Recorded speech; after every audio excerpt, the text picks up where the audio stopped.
Let's talk about dynamic subdivisions.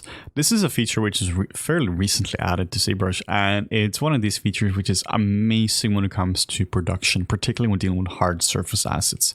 So you might have a model like this, and you want it to be really nice and smooth. You can see here that we have really hard edges everywhere, and we want this just to be very smooth. This is similar to subdivision surfaces in other software.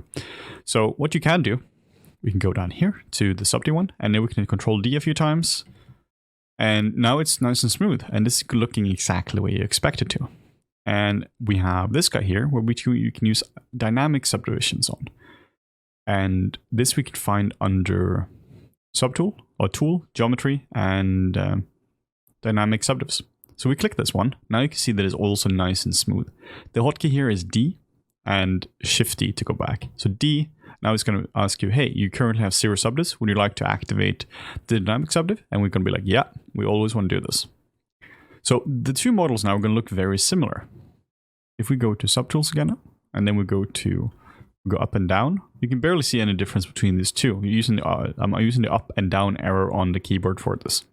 So there's barely any difference whatsoever. So why would you want to use dynamic subdivisions instead of regular subdivisions? Well, let's look at a slightly nasty feature of ZBrush. If we now go down in subdivision level on the one we already subdivided, the one which has all the subdivision levels now, we go down here, and then we start to compare the lowest level of them. So we'll go back to this one and unsubdivided. So Shift D, and now we're back to regular raw polygons, and we're back to regular raw polygons to the other one.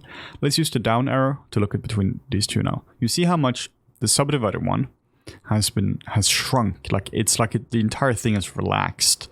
So now if you take this model here, the dynamic subdivision one, export this out of ZBrush again into Blender, Maya, whatever it is, it's going to look exactly the same.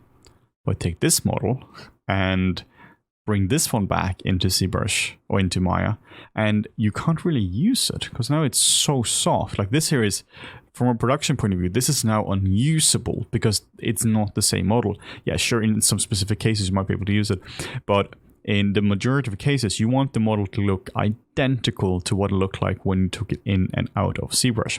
So this here will be a real nightmare to actually work with. So in our case here, when you're dealing with a hard surface asset like this, you really, really have to use dynamic subdivisions.